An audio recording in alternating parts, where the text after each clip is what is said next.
Good evening, and welcome to Chicago Public Library. I'm Jennifer Lezak with the Cultural, Civic, and Literary Engagement Team in the Adult Services Department. And on behalf of everyone at Chicago Public Library, welcome. We want to especially welcome you to Chicago Public Library throughout 2023 as we celebrate our 150th anniversary. For more information on the 150th anniversary, visit chipublib.org/150. Before we begin, we ask you please silence your cell phones. I would like to thank the Chicago Public Library staff who worked to make this event possible, and especially our partners at the American Indian Association of Illinois. Tonight's event is also being live streamed on CPL's YouTube and Facebook channels and will be available for on-demand viewing immediately following the event. After the conversation, our guests will take questions from the audience, from those who line up at the microphone in front of the stage, and virtual viewers, please put your questions in the chat or send us a message. Chicago Public Library is pleased to welcome tonight's discussion about what's in store for Illinois public school students in 2024, as the state begins requiring schools to teach about the history of Native Americans of the Midwest and the state of Illinois as part of their curriculum. Dr. Dorene Wiese, president of the American Indian Association of Illinois, moderates this conversation. Dorene, White Earth Ojibwe enrolled and descendant of the Oneida, Seneca, Dakota, and Brotherton nations, is the founding president of the American Indian Association of Illinois and CEO Professor Emeritus of NEAS Inc., formerly NEAS College. She has served as professor of American Indian Studies course at Eastern Illinois University and the Lutheran School of Theology at Chicago. In addition, she rose through the ranks to become the highest-ranking American Indian Illinois Community College administrator during her 20-year tenure with the City Colleges of Chicago. Her life's work has been advocating for the urban American Indian education and urban Native health. She was the first American Indian appointed to the Cook County Health and Hospital Systems Board, serving as chair human resources for the multi-billion-dollar enterprise. Her artistic endeavors include serving as the artistic director for the Black Hawk Performance Company, the Chicago American Indian Museum Without Walls, the Chicago Native Leadership Academy, and the Native Scholars Youth Media Dream Team. In 2022, she was recognized as a leader for New Chicago by the Field and MacArthur Foundations. And this year, she has been an invaluable partner in this season of One Book, One Chicago. Fawn Pochel is the First Nations Coordinator of Gender and Sexuality, Indigenous Native American Community Relations at the Angelina Pedroso Center for Diversity and Intercultural Affairs, Northeastern Illinois University, and the first Native Grow Your Own Team candidate at NEIU, and the first Native MA degree candidate. She is a co-founder of Shy Nations and founder of the First Nations Garden in Albany Park.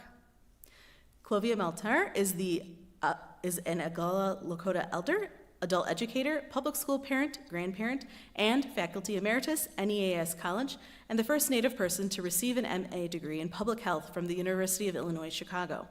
Clovia served for over 22 years as a manager, audit section, Office of Inspector General at the state of Illinois. Now, please join me in welcoming Dorene, Fawn, and Clovia to the CPL stage.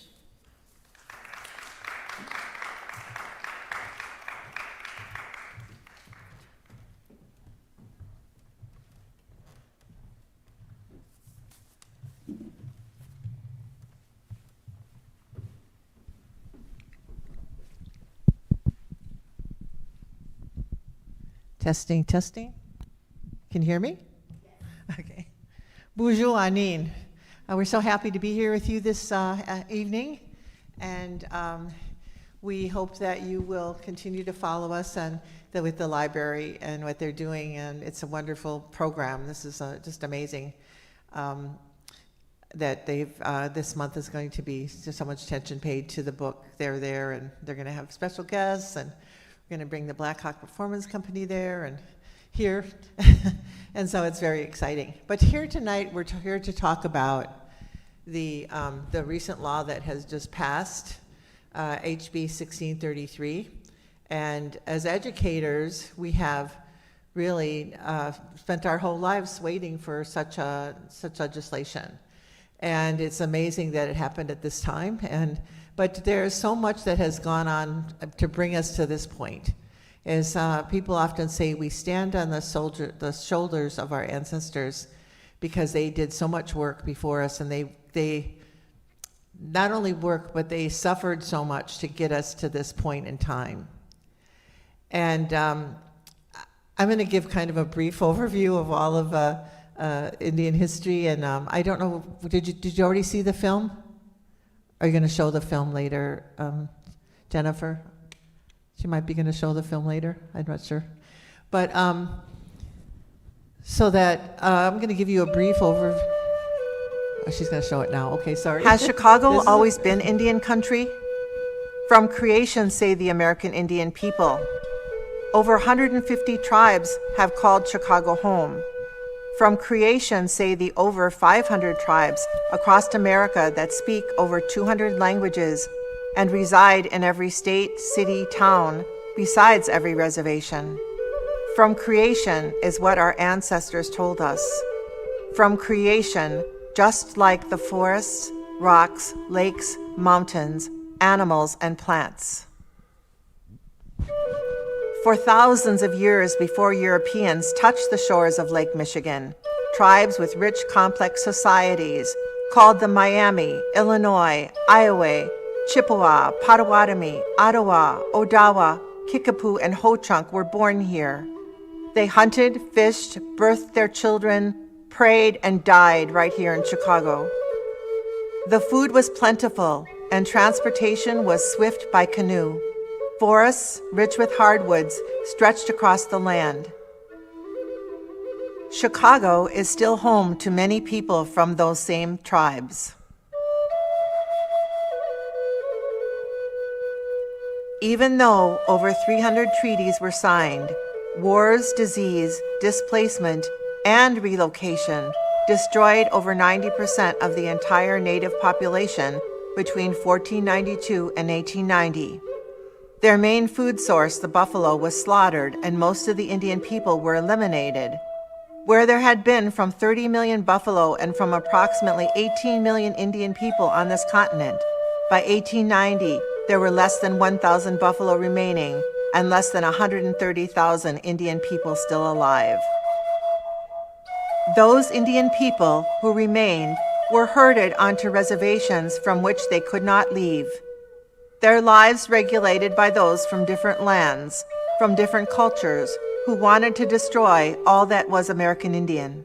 They wanted to erase the history of the over 500 tribes, cultures, languages, religions, and the ways of life. There was one goal in mind: to make the Indian white by any means possible. The struggles of that time were followed by laws and public policy to control and subjugate the tribal people who survived. Commerce, religion, education, housing, agriculture, tribal government, and management all became the struggles of today. Laws such as the 1954 Tribal Termination Act and the 1956 Relocation Vocational Training Act sent thousands of Indian people to urban areas for training and employment.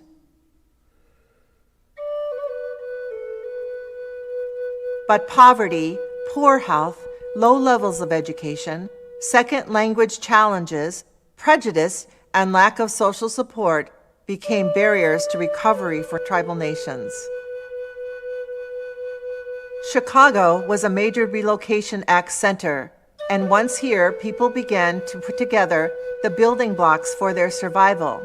The Chicago Indian community has served as a model of developing innovative services and organizations like the American Indian Center of Chicago, NACE Indian College, and the Chicago American Indian Health Services, and many others. This success was repeated in urban areas throughout the nation, but Chicago was first. Organizations such as those in the Chicago American Indian Community Collaborative were born to establish a firm foundation of hope for a brighter future for all Indian people. Almost all of the CAICC organizations contribute to the educational strength of our community, offering direct service, research, coursework, employment preparation, and numerous programs for children, youth, and adults. No thread runs deeper through the Chicago American Indian community than the cultivation and celebration of the many tribal arts and languages supported by the CAICC. Music, dance, visual arts, literary arts all contribute to the beauty of Indian Chicago. Employment, economic development, housing, health issues, vocational training, college access, senior services, and youth initiatives remain as long-standing community needs, as do education and culture preservation. While all off-reservation population centers serve 78% of the Indian population, they receive less than 1% of all federal funding to do that work. They are also underfunded by private philanthropy. This must change. Long-term systematic improvement requires funding. American Indian people have added to the dynamic vitality of Chicago, contributing Native authors, poets, historians, photographers, artists of all kinds, soldiers, ironworkers, teachers, lawyers, nurses, college faculty, health providers, and the incredible richness of over 150 different tribal cultures. We are still here, striving to make Chicago a better place for all, sharing our rich histories and cultures, telling newcomers the stories of our beautiful homeland. Chicago will always be Indian country.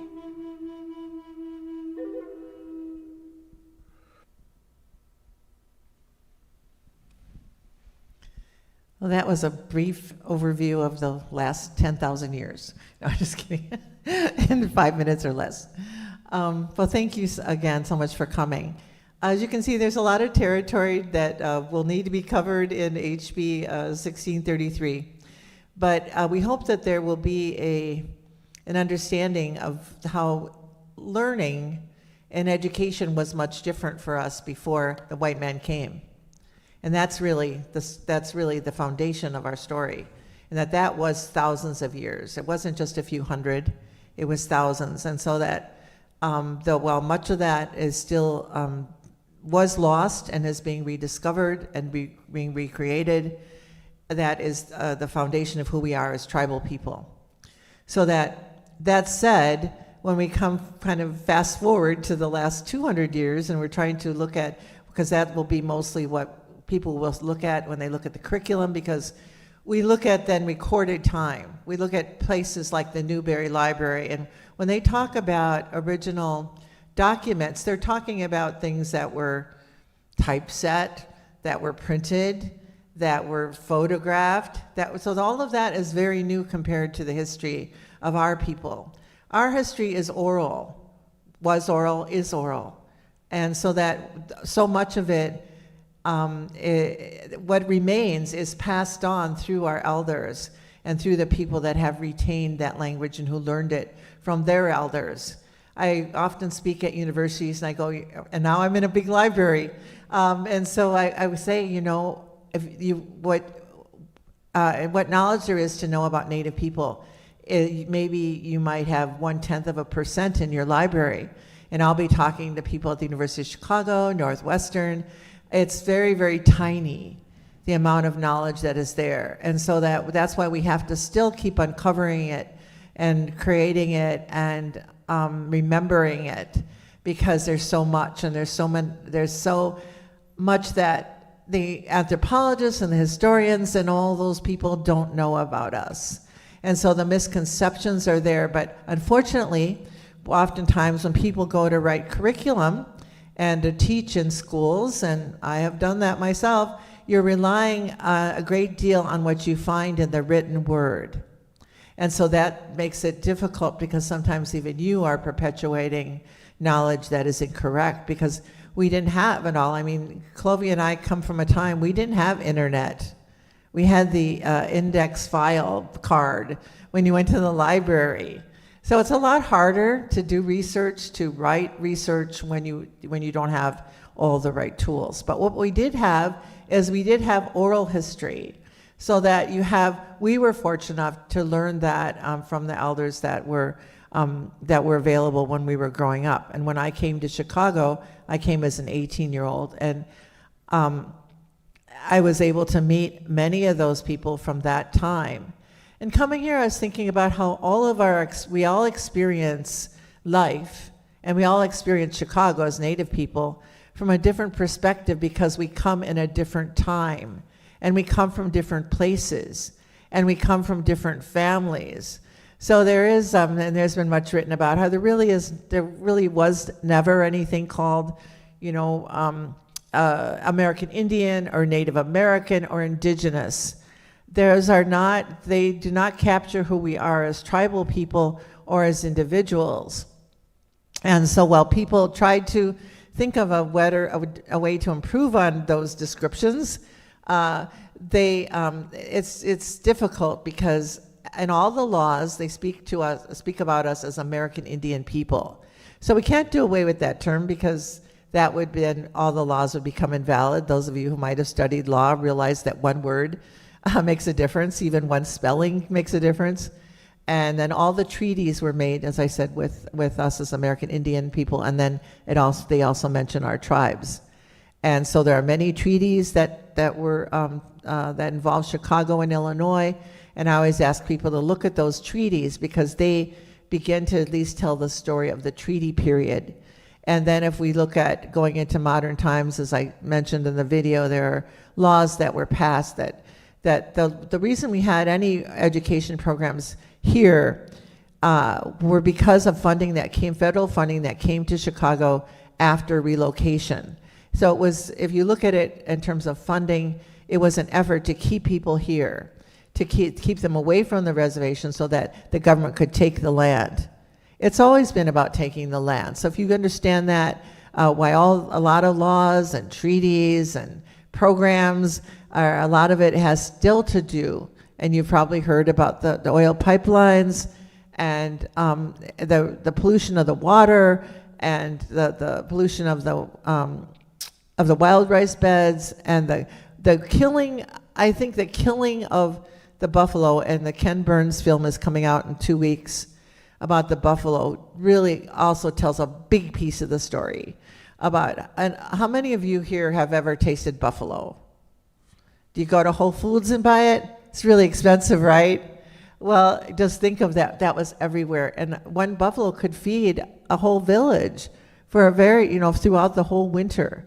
So you can understand when that protein source was gone, what the impact that it had on people. And also, all of our land was changed so that the medicines that we had and that we relied on. I always say to groups when I talk, think about if Walgreens was gone all of a sudden. What would the people do in Chicago without Walgreens? What if they were diabetic? What if they had high blood pressure? What if they had, cancer, they needed cancer medication? What would they do? That was our people. That's what happened to us. And we have never recovered from that. All of the data, people get upset with me because I quote negative, what they see as negative data, but it's honest data. We still are the lowest rung in terms of health care, in terms of diseases like diabetes, and mental illnesses like suicide, and education levels. Let's go back to education. Education was something that was forced on us, and you'll be reading more about that, about the boarding schools. Our parents and grandparents were forcibly taken from their homes as young children sometimes, and were not allowed to sometimes to see their family for many, many years. So that happened to many people. And so then you have the board, is that kind of began to lessen over time, and especially with the passing of the ICWA law. At least there were some people that were on the legal end trying to help families stay together. But then you have even, before that was a concern, you have children being sent to parental schools to be punished because they didn't want to go to school. And there was a place right on where Northeastern Illinois University was the Chicago Boys Parental School. And I tutored there when I first came to Chicago in 1967, and I knew Native boys that were there. And so then there are boarding schools in Chicago, in Illinois. Maryville, which Clovia actually was at, they were still sending foster children to Maryville all the way up until the 80s and 90s. I still knew there might still be Native people children near Maryville. I don't know. I don't know right now, but I did know children that were there that we used to go and visit and take out to go to powwows and that kind of thing. But you have this history of Native children being taken from their homes and being placed in these kinds of facilities. And then you have, so that schooling growing up for our parents was not that great of a thing. Now, I have to say, my mother went to high school, and I don't know how or why. On the White Earth Reservation, she had to take a 2-hour bus ride, but I think it meant something to her, and she wanted to achieve something. And so that's why she did it. No one else in her family went to high school.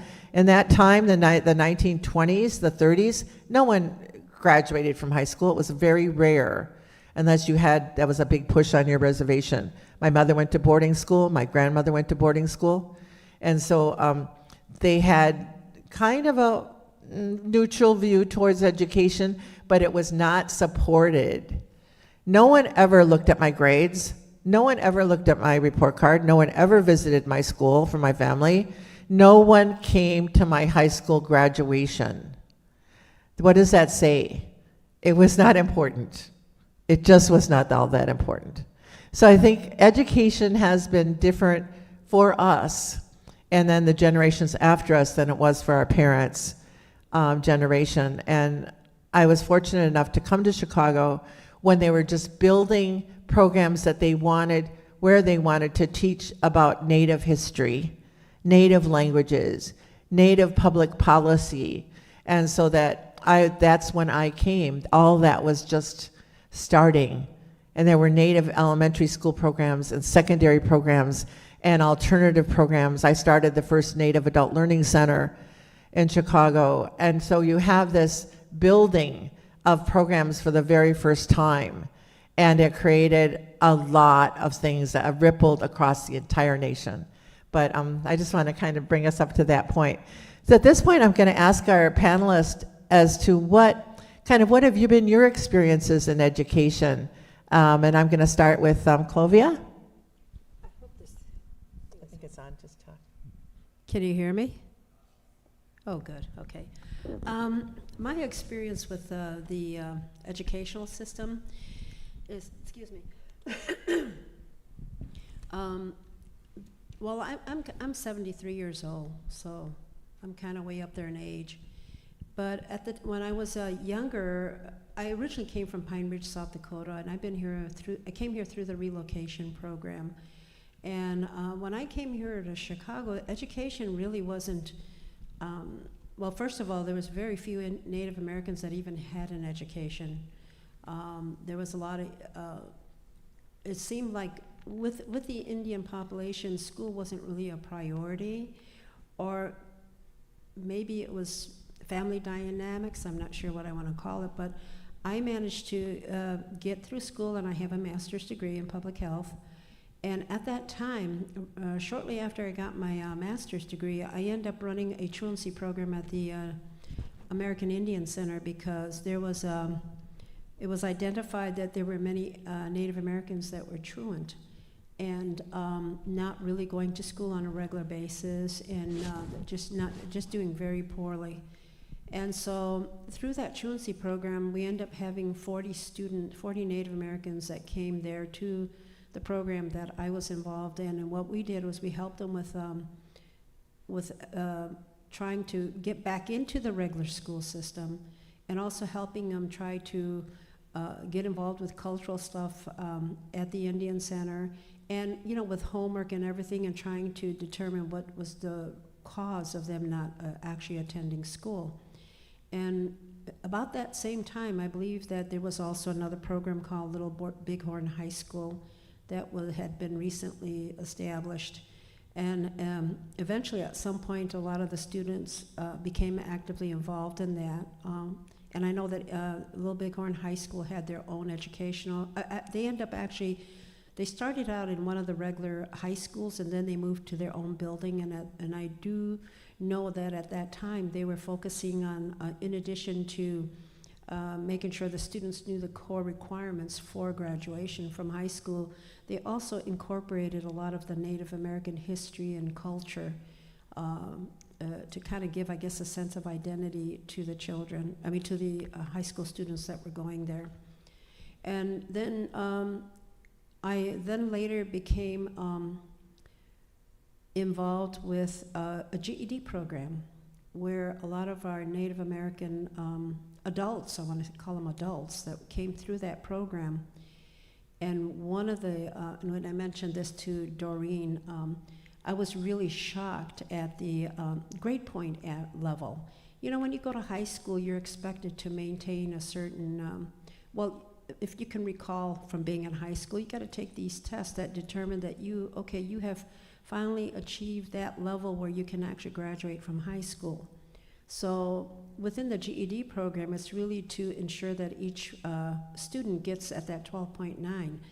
And when we used to test our students, that these are adults that are coming, Native American adults that are coming through, and it just shocked me when the average was like 3.4 or 4.0 or 5 point, and that's really saying then that this person is, and we focused mostly on the reading and the math. So if a person came in with a 3.4, an adult came in with a 3.4 reading level, that means that this particular student knew how to read at a third grade level at 4 months, if they'd been in third grade for the 4th month. So that was very, very disheartening to realize that after all those years, there was just still this issue with the school system in itself, as far as there's a disconnect, I guess. And then I do know that my children at one point went through, they used to have a program, it actually started as Iowa, if I'm correct.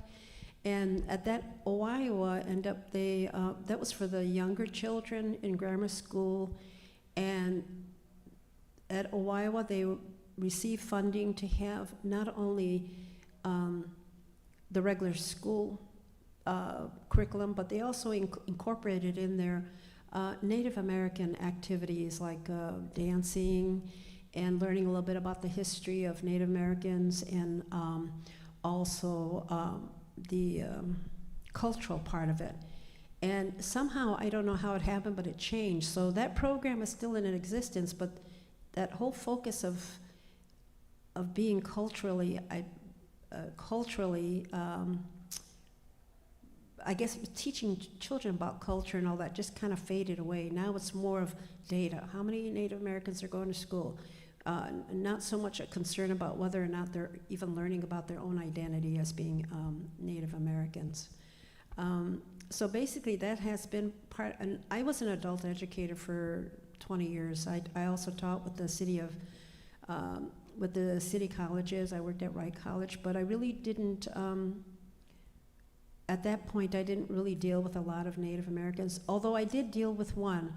And we did have some Native Americans go through there. And if you recall, we were at a curriculum meeting a couple of months ago, and I recognized one of the individuals there, and I said, "Hey, I recognize you. You used to be one of my students there." And she really shocked me, and she said, "You know, I'm going to become a teacher because of you. When I was in school, when I was going to school at Wright College, you motivated me. You told me what I needed to do to press on, and what I needed to do." So I was really it kind of made me proud, because I didn't, you're always trying to encourage students, and I was really shocked when I found out that she's actually a school teacher. She actually finished up her GED, went to college, and now she's I think she said she was a 3rd grade school teacher. And the other experience, which I was not actively involved, I know that we did have programs, like Dorene mentioned, that were not a part of the regular school system, where they did try to educate Native Americans that are living here about their identity, their history. And that's something that I know that growing up here in Chicago was just never ever mentioned at all in any of the schools. And I'm sure that from your experience, maybe during October, you did get a little bit about how the Indians came and saved the Pilgrims by offering a Thanksgiving dinner, but I think that's the extent of it. It was only when I went to college that's when I became educated about the history of Native Americans, because there was a program for Native Americans at the University of Illinois. And those particular teachers were professors, were basically hired to teach Native American history, to teach about some of the things that occurred. For example, when the United States government had like if they were in a fight with Indians, if it was the United States, it was a battle. But if it was the Indians doing it, it was a massacre. So, it kind of really opened my eyes into, about my own history, which I didn't even know about and just never even really thought about it until at that time. And so with Dorene, we've been kind of working with trying to get, and I'm very happy they got that done, because this is something that has been going on for years in trying to get the state of Illinois to develop a curriculum to actually show the true history of Native Americans, not only here in Chicago, but also nationwide. So I'm really excited about that in terms of being able to really show the true history, if you want to call it that, of Native Americans and how we are still here, we still survived, in spite of all the barriers that were placed in front of us to prevent us from becoming, just staying true to our identity as being Native Americans. And that's pretty much all I have to say. Thank you, thank you. Now we're going to turn to Fawn, and she comes from a different place and time, and is currently living, going to Northeastern. And I went to Northeastern. I was one of the first Native students there, so I'm sure it's much different, or it could be quite the same, right? You'll have to tell us what your education experiences have been. Hello. Bujuani, I'm from Pochelle. I think my journey with education actually starts with my father, who came to Chicago the way of the 60 Scoop. So my father is a full status member of Key First Nations in Saskatchewan, Canada. He was born and raised in his younger years in Swan River, Manitoba, before he was taken by the Canadian federal government and adopted out to a Midwest farming family here in Illinois, right outside of Champaign-Urbana, in a town called Normal, Illinois. So he actually made his way to Chicago in the late 1970s, where he met my mother and they established their family. One of the reasons my father was a Scoopy was because he was attending school. So after school is when they came and got him and one of his sisters, Brenda, who has changed her name through her adoption. And so when he got to, within the system, English was not his first language. And through that process of assimilation and going to boys' homes and then finally being adopted, he lost his first language. And so we all lost that language. And I am unfortunately not a language speaker because of that. I also want to acknowledge that my pathway through education, I have been given access because I am half white. My mother's side of the family is predominantly Irish. I grew up in a household with my 2 times great Aunt Margaret, who was a school teacher for the Archdiocese here in Chicago, and primarily worked on the south and west sides in so-called troubled schools, meaning she primarily worked with Black students here in the city of Chicago. And so that side of my family has assimilated to be white Americans, whereas me and my sisters and our children are very much pushing to keep our indigenous worldviews intact through the process of assimilation and forced removal and dispossession. So I actually attended Chicago Public Schools from kindergarten or pre-K through middle school before attending high school in a predominantly white area in the region, is what we call it, Northwest Indiana. And so after high school, I was pretty much done, in my opinion, with education as a whole. And then I moved back to Chicago and started working within the Native community, volunteering and working within different organizations, which prompted me to decide to go back to college after an 8-year hiatus. It took me about 7 years to make it through my bachelor's degree. And currently, I am a master's student at Northeastern Illinois University's Enlace Leadership Institute, which is a master's in higher education with the focus of serving in Hispanic serving institutions, which NEIU is. And so throughout my undergraduate degree, I was actually supported by a local nonprofit called Grow Your Own Teachers Illinois, a nonprofit that's near and dear to my heart. If it wasn't for them and Ebony DeBerry, who works at One North Side, I don't think I would have made it through my undergraduate program. I was planning on becoming a secondary biology teacher first, and then I switched it to history because I do not like math. And then we had Rauner, who de-invested in education, especially in higher education. So I took about a 2-year hiatus, and then when I went back, getting ready to do, the clinicals and the student teaching, and then COVID hit. And so I decided to finish up my BA in history and not pursue my teaching license. And then COVID really uncovered a lot of things in my life and in the work that I was doing professionally that I needed to take a step back from, primarily a rise in anti-Blackness, homophobia, and nationalism within the local Chicago Native community.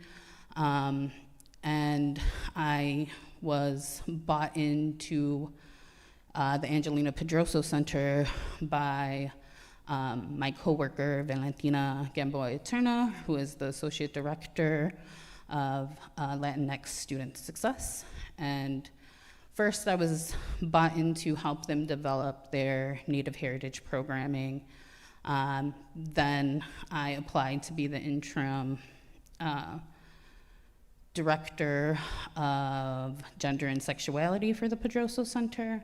Because I did not have a master's degree, I was positioned to become the programs coordinator. And so I applied, I got it. I am in my full position now there at NEIU, working with our LGBTQ students, our female students, and then whenever I can find them, our Native and Indigenous students. And I am the first that I know of hire at NEIU who is directly positioned to work with Native students. I believe right now we have less than 7 Native American, First Nation, and Native Hawaiian students in our institution.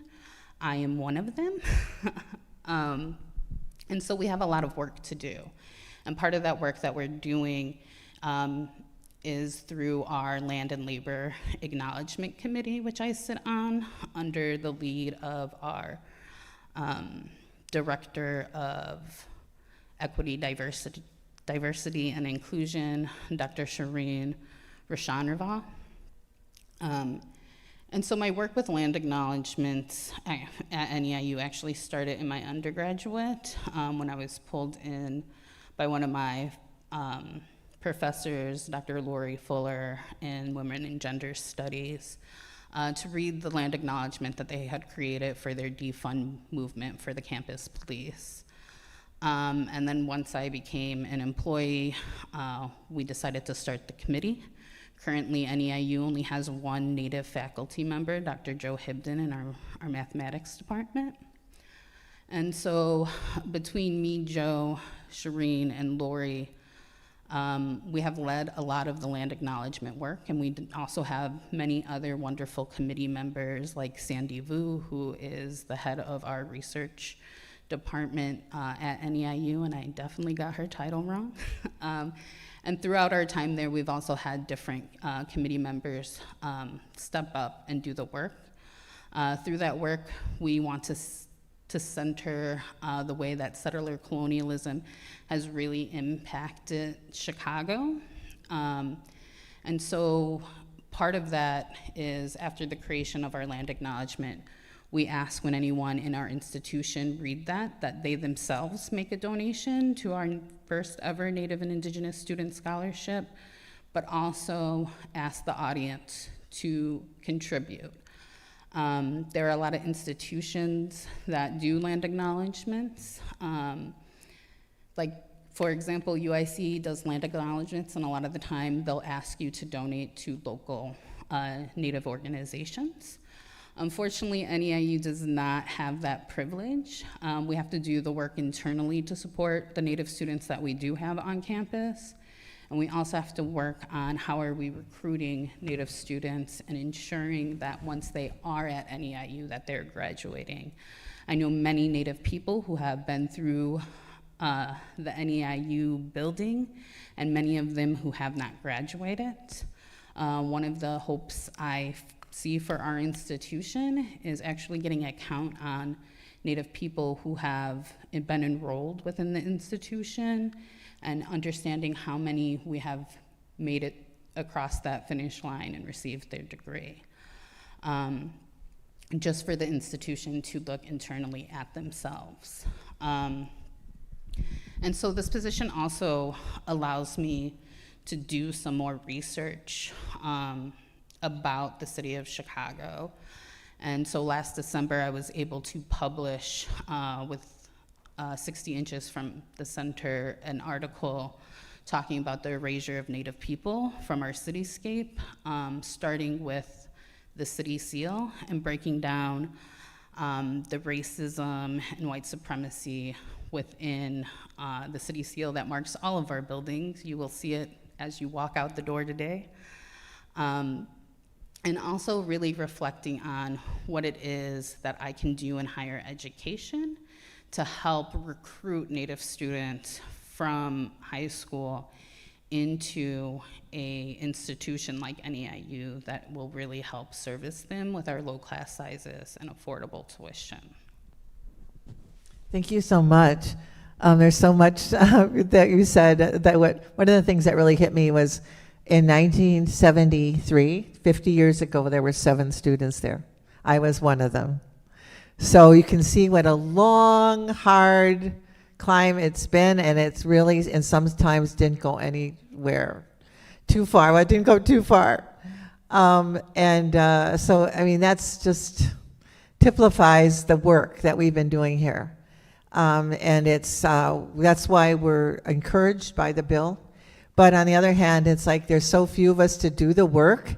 As Fawn was saying, you know, and it's true, I think that, I don't know of any other Native person that's ever been employed by Northeastern.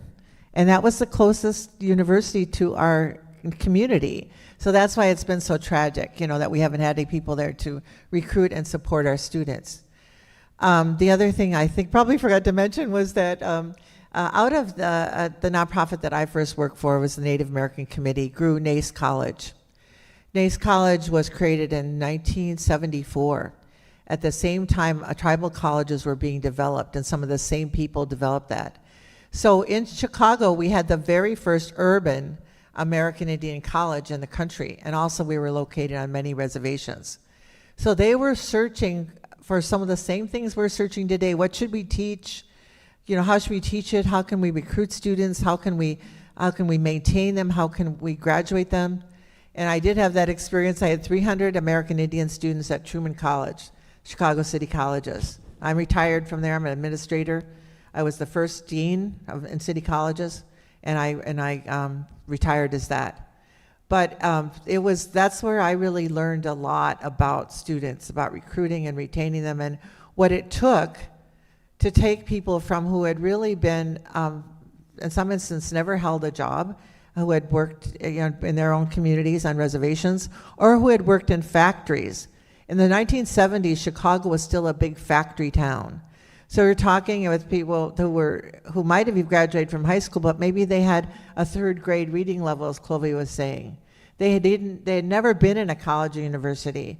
They had barely been in their high schools in some instances. So that's why then we developed those programs in adult education, GED, literacy, all of that was first. And then now where we are today, most of the students are able to read. They're doing well in reading. That's what's so different. I have students now, I run an after-school program. We are in our 15th year. I always telling the kids I'm going to leave when you graduate from high school because, yeah, I've been with you a long time. But so what's different is that they're doing well in reading, math, science. It's amazing because they're so different from when we came in. I was not a good student. I was not an undergrad. I was not a good student. We had no books in my family. There were no books at all. My dad got the Sunday paper. That was it. So that I grew up loving books and loving libraries and loving schools and churches because it was so different from the world that I grew up in. But I understood the difficulties of our students. When you don't have a place to live, when you don't have food to eat, when your relatives are in jail, all of these things, they are not conducive to learning. And so that when our students came, and they were the first students to come and experience these things, I understood what was going on. When my secretary said, I cannot coming in because I am hungover, or I'm not coming in because I have to do laundry for my 5 kids, I understood what that meant. All of my sisters always hate this, but I always say all of my sisters and brothers dropped out of high school. So I was really prepared to develop programs that addressed people that were just like my brothers and sisters. If you don't have those experiences, if you live in Evanston and your family lives in a nice house and your parents went to college, that is not the life that we had, at least my generation had. I didn't know anybody like that. I had one goal. I did not want to be poor. There is nothing worse than poverty. I don't care what sex or race you are, there's nothing worse than poverty because there's so many things you cannot get away from. And so that was my only goal. I went to a nice church and I saw these people there they were not poor. And so I said, I want to be like that. I don't want to be poor. I don't know what I want to be when I grow up, but that's all I knew. And so that's what brought me to Chicago, and that's what has kept me here, and that's what has driven me, to this part in my life where I am not poor. And I had a great life and career here. So I changed that narrative for my family, for myself, for the people around me. Then I wanted other people to find a way to survive, not only to survive, but thrive in this world. And so that, my question and my research, and I think this is what we're facing today with HB 1633, haven't forgot about it, is that what are those things that we want our children to learn, and also what are those things that we want the non-native children to learn? I'll start with you, Clovia.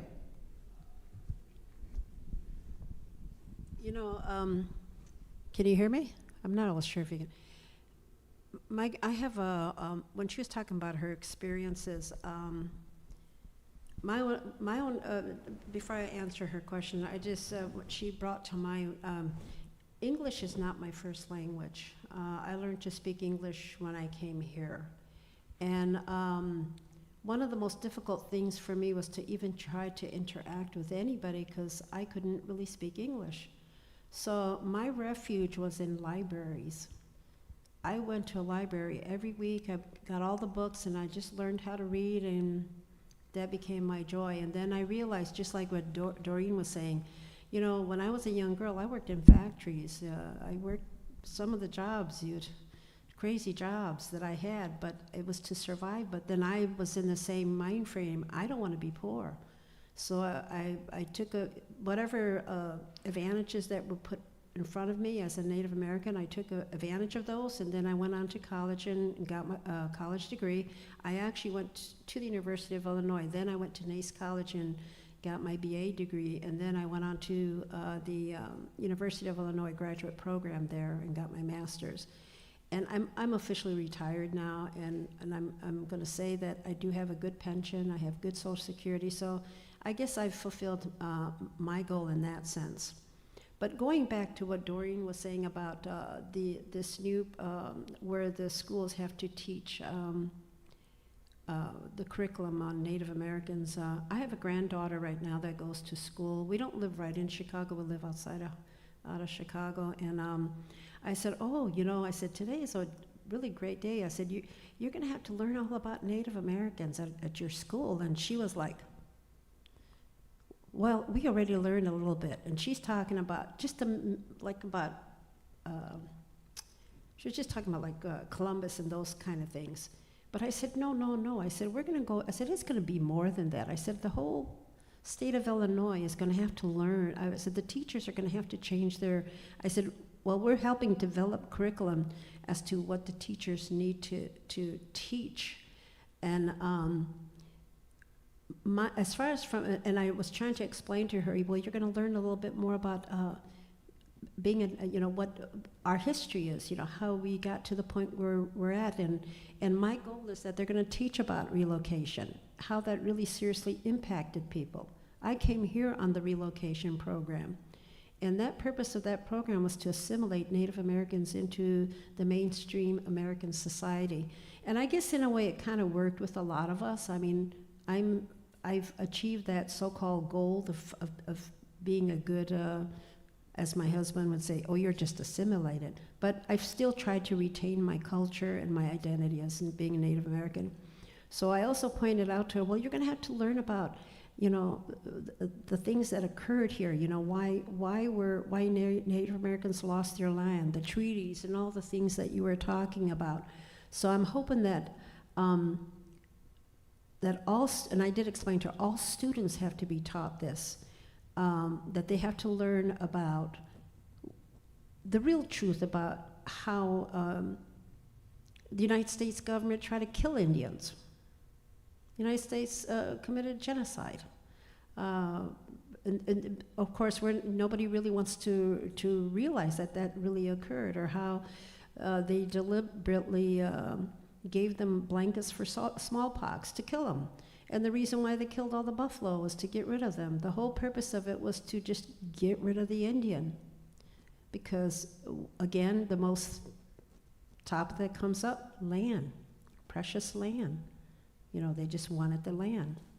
But I understand that we've moved forward from that, and so then I also explained to her about how we're going to learn about the different things that occurred. Not only, my understanding, I'm hoping I'm correct on this, is that they're not only going to learn about what happened here in Illinois, but hopefully throughout the United States, all the good things that happened and all the bad things that happened with Native Americans. And a good example is that one movie that came out, and I cannot remember for the life of me. It has to do with when the United States government put Indians on land in Oklahoma. They thought that land was no good; it was worthless. But guess what? They found oil. So what happened? You had people killing off these Native Americans just to get a hold of that oil. So I know that that's a new movie that has come out, and I really haven't seen it.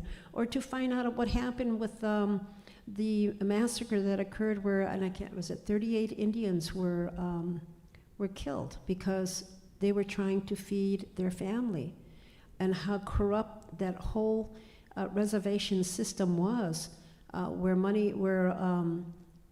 United States gave money to the superintendent. The superintendent was the person who was in charge of the Native Americans on the reservation, and how instead of feeding them, because they couldn't leave the reservation, how they just took that money and used it and let the Indians starve. And there's a really good book about it. If you ever decide you want to read it, it's called Let 'Em Eat Grass. And I cannot remember the name of the author. And then the other thing that I'm hoping they're going to teach is how they placed Indians on reservations, and how a Native American could not leave that reservation without permission from the superintendent of that reservation, and they were given a pass. They had to tell that superintendent where they were going and then when they were going to be back. They just were not allowed to leave the reservation. I mean, now we can do it today, but back then you couldn't do that. And then in addition to that, I'm hoping that one of the things that will also be taught is that we were forced to give up our ceremonies, or to even conduct any of our I want to say religious, because we don't really view it as religious. We view it as a way of life, or we had to give up our ceremonies. And like where I came from, whenever we were going to hold a ceremony, there was always somebody on the lookout just to let us know when the police are coming, so that we can hurry up and pretend like we're not conducting a ceremony, or even having what we call a wachipi. A wachipi is just a dance. We weren't even allowed to celebrate what our life at that time. We couldn't even, a wachipi is really a dance where you just come and dance and you enjoy yourself, you have a good time, or it could be for a family member because they got married or something happened. We weren't even allowed to do that. So I'm hoping that they're going to also include that in there. And then the other part, which has really been a very destructive thing that has happened within with Native Americans, is the loss of the Indian language. A lot of us were, and I was in a boarding school, and you know, you're put in a boarding school where everybody speaks your language, and you're told you can't speak that no more. You got to speak English. When I went to the Indian boarding school, this is what surprises me the most. When I went to the Indian boarding school, they didn't have books in Indian because we couldn't read in Indian, but they had books in Lakota. I'm Lakota. So they had books in Indian for us to read, but then they're telling us, no, you cannot speak your language. You're not allowed to do that. You can't do that.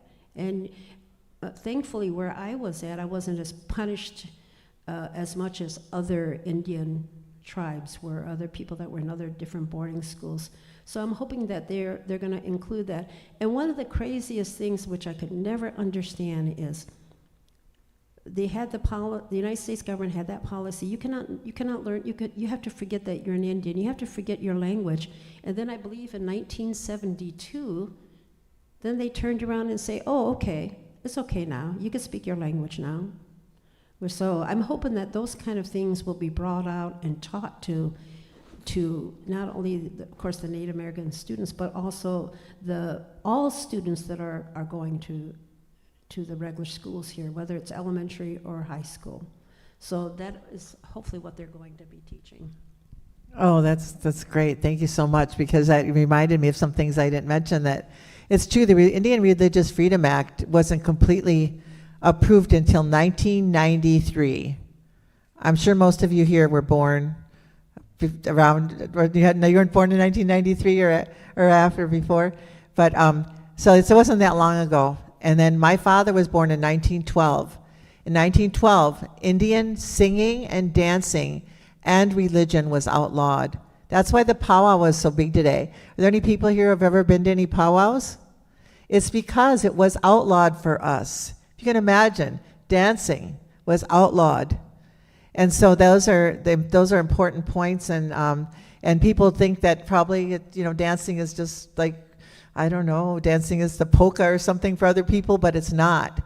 These were things that were, and the language were oppressed. They were denied.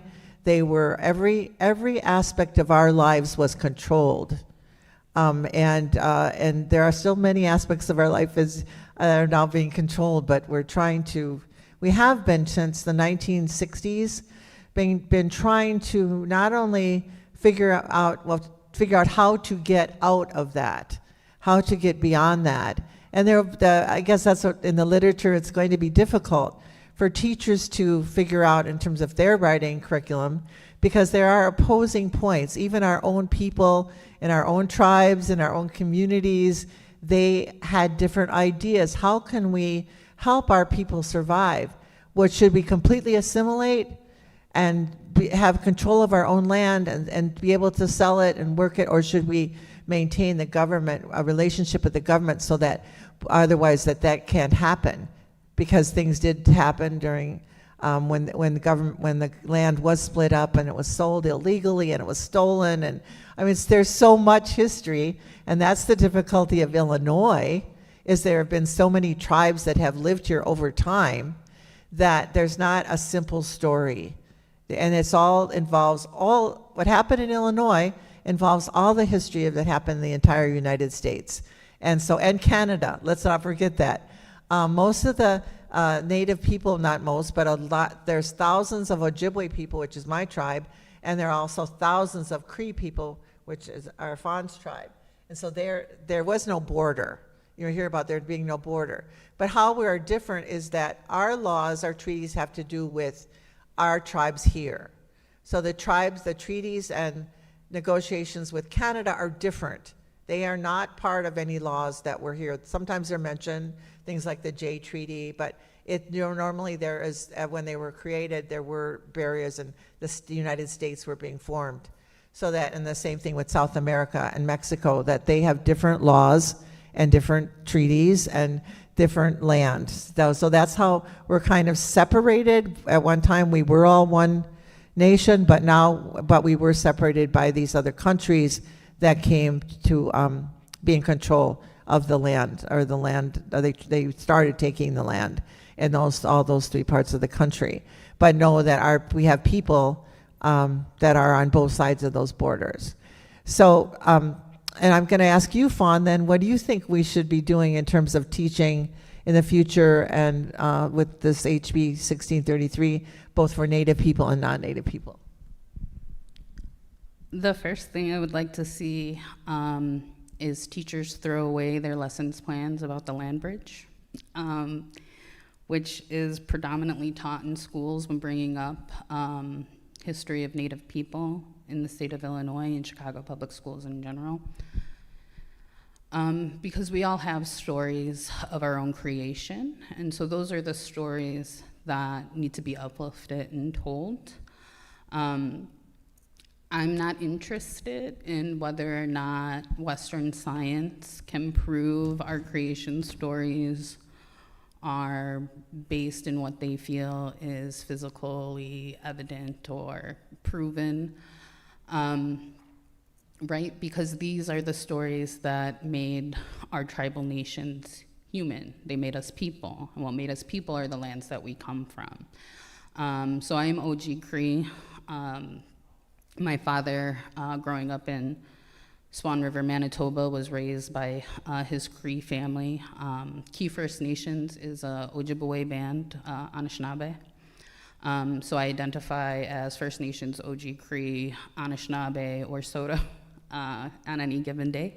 And I say that because Chicago is our ancestral territory. The Great Lakes has sustained my family and myself since time immemorial. And I say that because I'm privileged to be born here in Chicago on my ancestral territory, where many Native people, both in the United States and Canada, can't say the same thing, whether their whole tribe has been forcibly removed away from their ancestral territories, or they themselves have been born in a diaspora because of dispossession and relocation.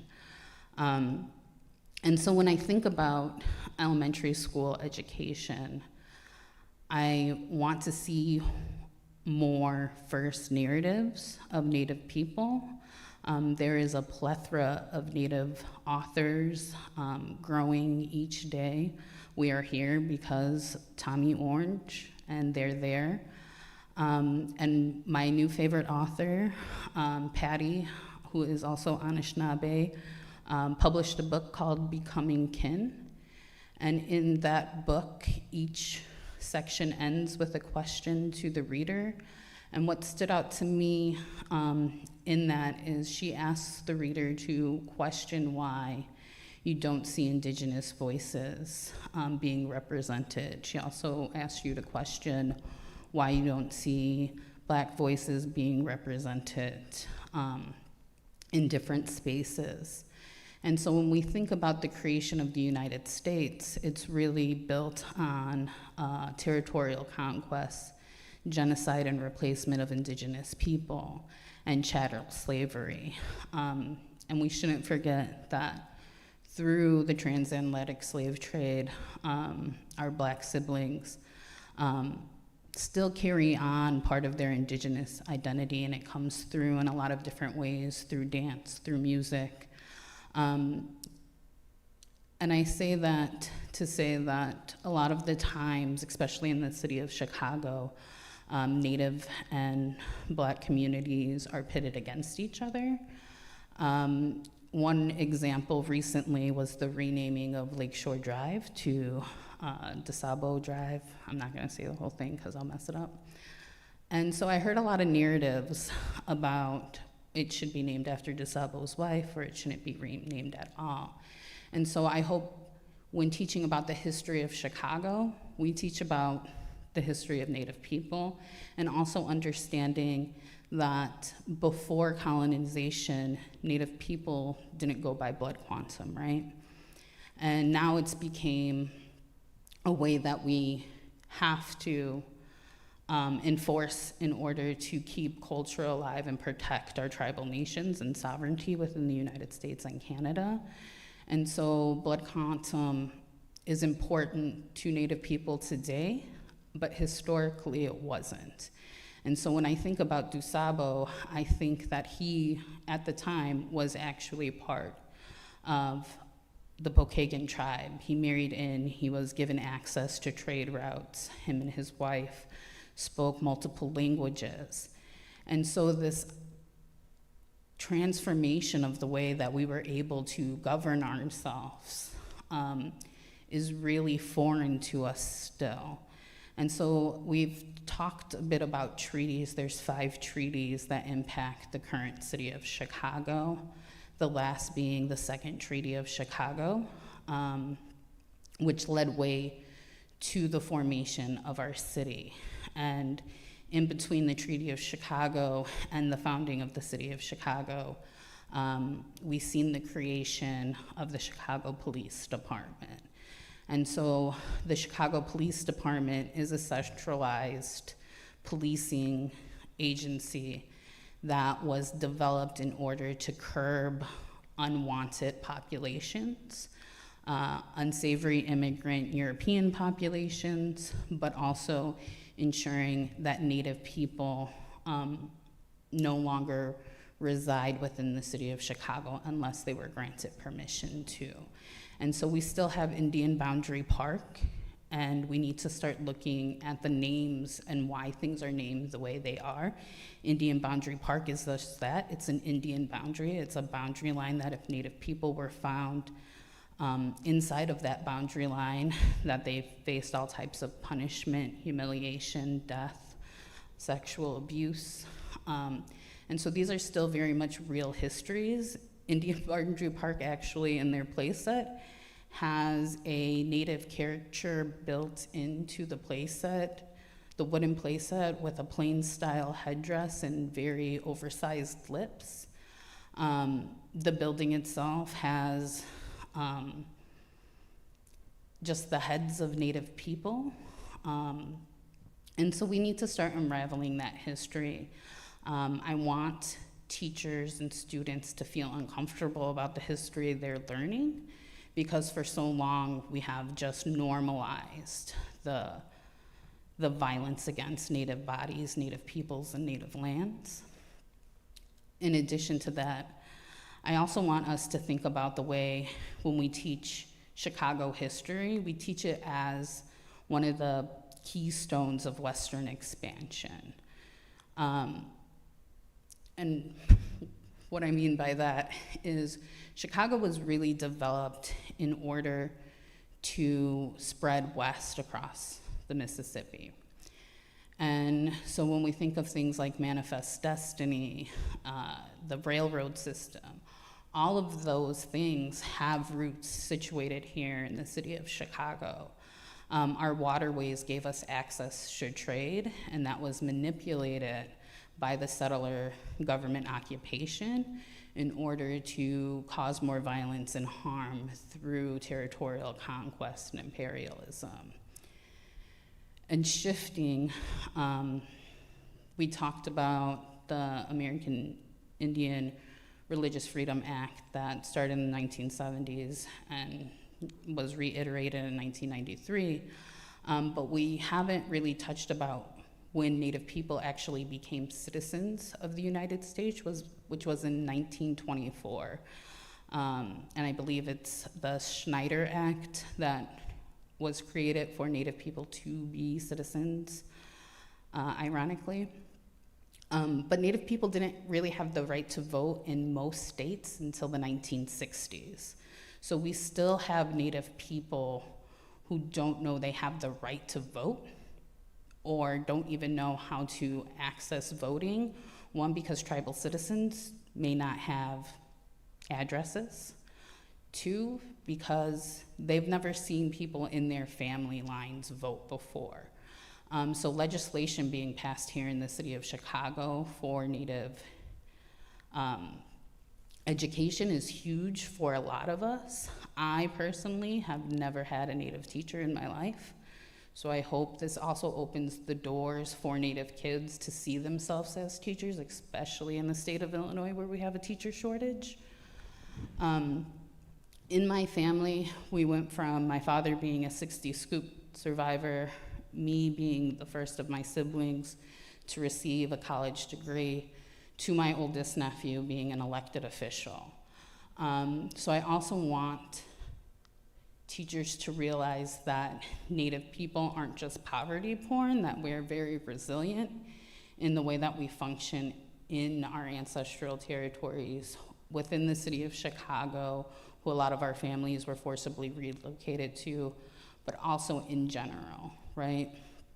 And so there's also a lot of things that we have to combat. Chicago is a very visually violent city for Native people, and I want teachers to really focus on what does that mean for their students, especially their Native students, when they're in the classroom.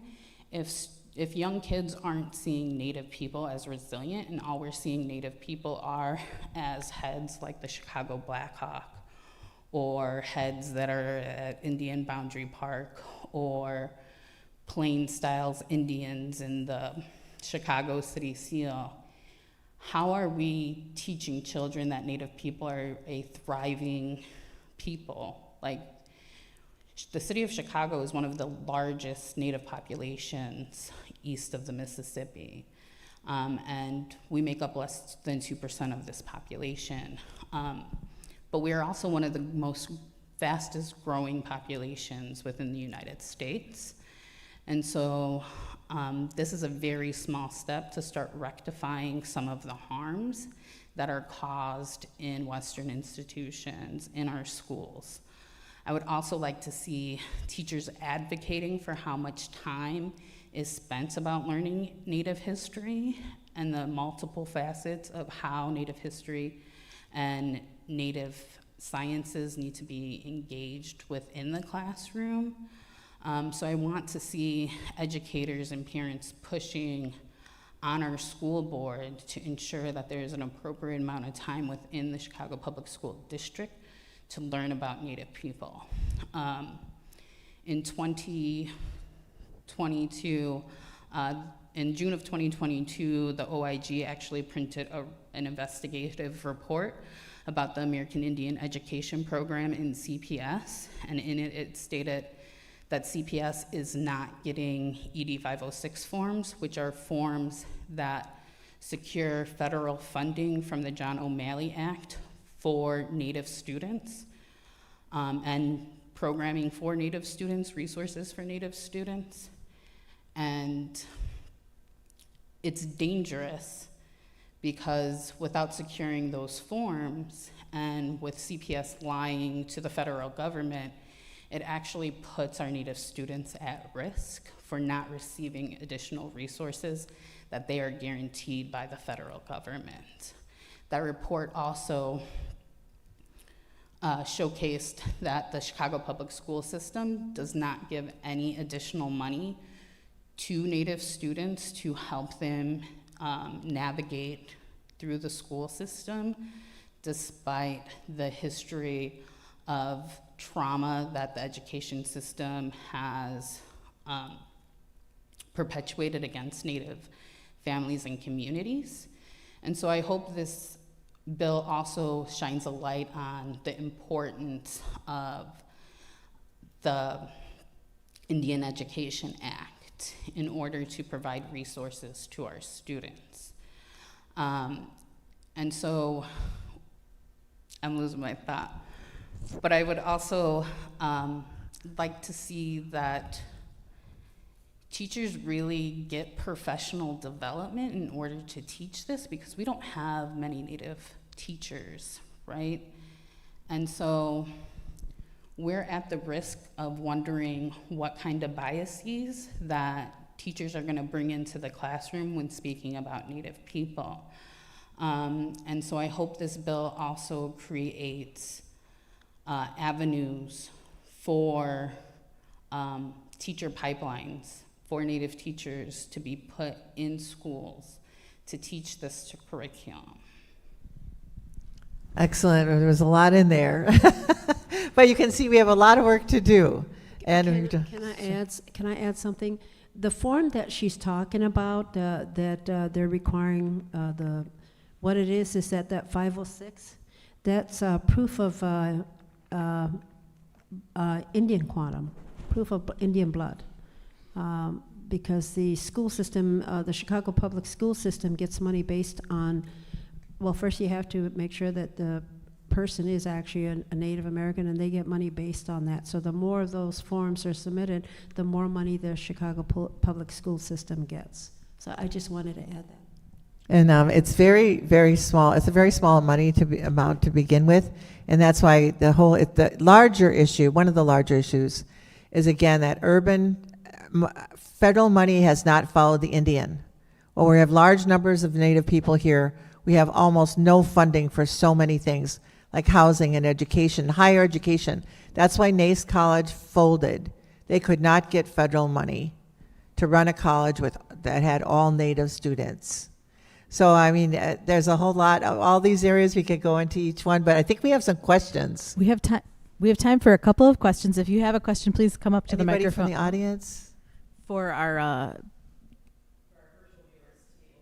the microphone. You answered a lot of questions. We have a lot of teachers watching who asked a lot of questions. And Fawn, I think what you just said answered a lot of those questions. So, but we have a question for parents and grandparents who want to learn along with their students. What books, movies, resources would you recommend? There's just way too many. Yeah, there's a lot of good books coming out today. I think that it's important to look for Native authors. That's what we don't have in your library.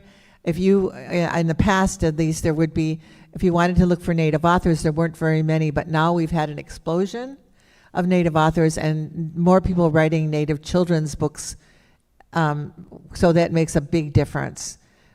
So that's what I would say, look for Native authors. Just to add to that, Debbie Reese has a blog post that lists a lot of Native authored books and books to avoid. I already mentioned Becoming Kin, but I would also like to mention City of Dispossession for middle school through adult readers, which is authored by Kyle T. Mays, who is Anishinaabe from Detroit. And there is a book for high school students and parents called The Beginning and End of Rape by Sarah Dare, which I also really, I don't think enjoyed is the right word, but was very enlightening. And I would just add on the One Book, One Chicago site, we have a variety of books curated by authors by Native authors for kids, teens, and adults, so people can check that out as well. Do you know the Chicago Public Library used to have a Native program, and they really worked on sending out Native books throughout the system, and that was probably 30 years ago. It's been since we've had a really community involvement and working with the Chicago Public Library. So I'm so happy, that we're part of the new effort. I'm curious what you mean by Chicago being like visually violent. Just curious why that is.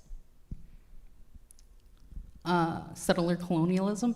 But to elaborate, if we think about the site of Fort Dearborn, we have images of dead Indians right across the street from the Chicago Blackhawk store, which there is a lot of work, empirical evidence proving that mascots and logos harm Native youth, which is why there's such a high suicide rate, but also harms all Native people and people of color.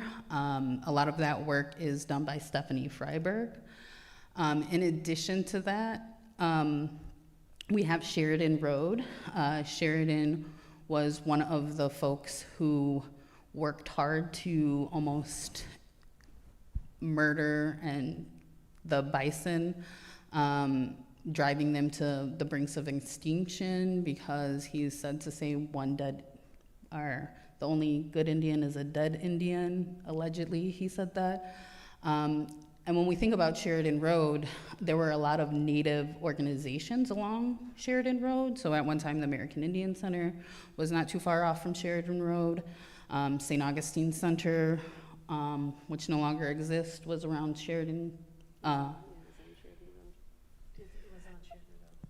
And being in Illinois, there's so much around President Lincoln. And what Clovia alluded to is the hanging of the Dakota 38, is that was the largest mass execution of anyone ever in the United States, and it was perpetuated by Abraham Lincoln. And so I think that's probably the most prevalent. It's everywhere. Wherever you go, there's, the children all learn about him, and the books are everywhere, and the monuments.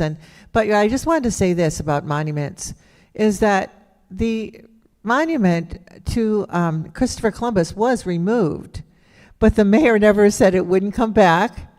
And then when there was a big commission and millions of dollars are going to be spent on new monuments, somehow there's none to Native Americans. Is there fun?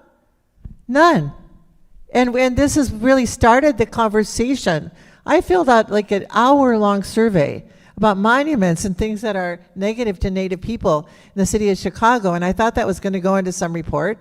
But as it came out and as the money is being spent, not $1 is being spent to recognize our contributions to this land for thousands and thousands of years.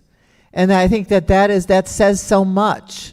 Do you see, we got all the way to that point. People now, I think, understand that Christopher Columbus never came here to the United States, and then we still have people who went on WTTW television with an interview with me and said that Native people were cannibals.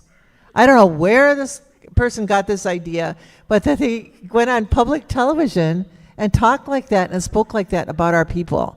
It was so insulting. But I think, that's the kind of thing that I guess it brought out this kind of hostility that still exists in the state, but that's a part of the work that we have to do. Any more questions? I don't want to leave any people out that have questions. Unfortunately, that's all the time we have for tonight, but I want to thank Fawn and Dorene and Clovia for being here with us, and thank all of you, especially our virtual viewers who had a nice discussion in the chat as well. Please tell a friend that the program is on-demand video on CPL's YouTube and Facebook pages, so if they missed it, they can watch it. It'll be available anytime as soon as the program ends. And I want to remind you that tonight's program is part of the One Book, One Chicago season, happening now through the end of the year. We are celebrating the book There There by Tommy Orange and uplifting Native voices in Chicago and beyond. So please check out onebookonechicago.org for more information on all of the programs. We have over 150 programs happening throughout the city in the next few months. Thanks so much for being here.